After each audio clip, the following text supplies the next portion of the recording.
नमस्कार दोस्तों, आज हम बात करेंगे रिलेशनशिप कॉन्फ्लिक्ट्स के बारे में। ये तो आपने सुना ही होगा, तुम बदल गए हो।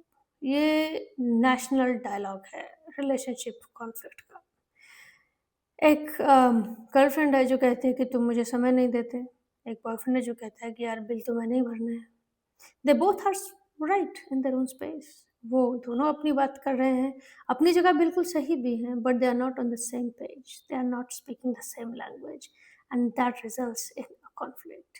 सो आज हम बात करेंगे इसी तरह के कम्युनिकेशन बैरियर्स से होने वाले रिलेशनशिप कॉन्फ्लिक्ट्स और कुछ coping strategies which can be used to improve your relationships. तो देखिए, कोई भी रिलेशनशिप परफेक्ट नहीं होता, चाहे वो रोमांटिक रिलेशनशिप है या फैमिली रिलेशनशिप है। जैसा कि मैंने आपको बताया, पीपल स्पीकिंग सेम लैंग्वेज। तुम कभी मेरी बात नहीं मानते या तुम कभी मेरी बात नहीं सुनते। अरे मैं सुन तो रहा हूँ।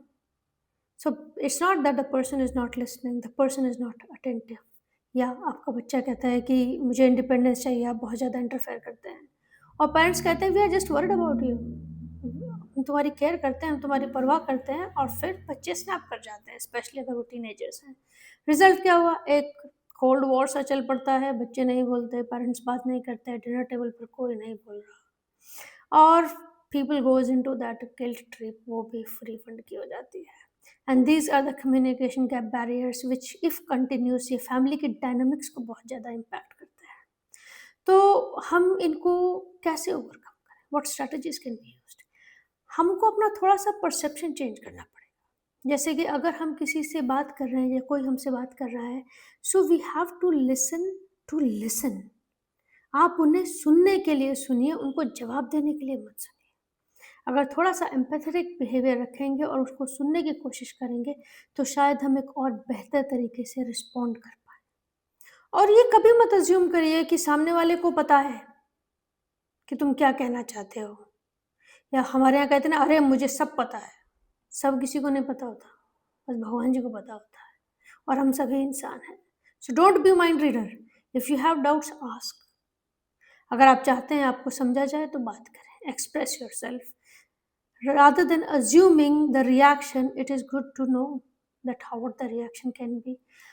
अगली चीज़ हम ये कर सकते हैं कि we can change the way we talk. हम ब्लेम को हटा सकते हैं। तुम मेरी कभी बात नहीं मानते, मुझे बहुत बुरा लगता है जब तुम मेरे साथ ऐसे बिहेव करते हो, या तुम हमेशा मुझे हर्ट करने के लिए करते हो। Rather than putting a blame on another person, we can change it the other way around, that I do not like the way you talk to me. और जब आप इस तरह से मेरे साथ बिहेव करते हैं, जो भी बिहेवियर आपको नहीं पसंद है, that makes me unhappy rather than you are making me unhappy. Perspective change हो गया। You are making me unhappy में सारा का सारा ब्लेम यू के ऊपर चला गया। I feel unhappy when this treatment is given to me. अब रिस्पॉन्सिबिलिटी मेरी है कि मुझे बुरा लग रहा है। तो this opens up the path for more clarification and more communication. Active listening एक बड़ी अच्छी टेक्निक है, जिसमें आप पूरी तरह से अटेंटिव होकर अगले को सुने, verbal and non verbal cues को समझे। That will give another person a reassurance that you are listening to him. And जैसा मैंने बताया, I reference point can also be a good thing, and try to understand other person's perspective. और अगर आपकी लड़ाई झगड़ा हो रहा है और बहुत ज़्यादा उसका टेम्परेचर बढ़ रहा है, तो गिव इट अ पॉज। आप थोड़ी देर के लिए रुक जाएं। ये कहीं नहीं लिखा है कि लड़ाई आज शुरू हुई है तो आज ही खत्म करनी है। महाभारत में भी शाम को सोते थे सब जाके। तो वो जो एक छोटा सा कूलिंग ऑफ पीरियड होता है, that gives you a mental clarity.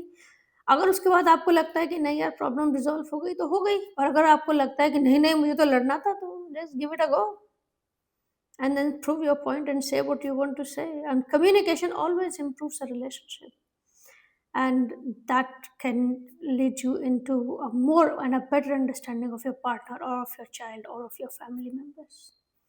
Do let me know if you like these techniques and apply them and have fun, live a happy life. Thank you so much.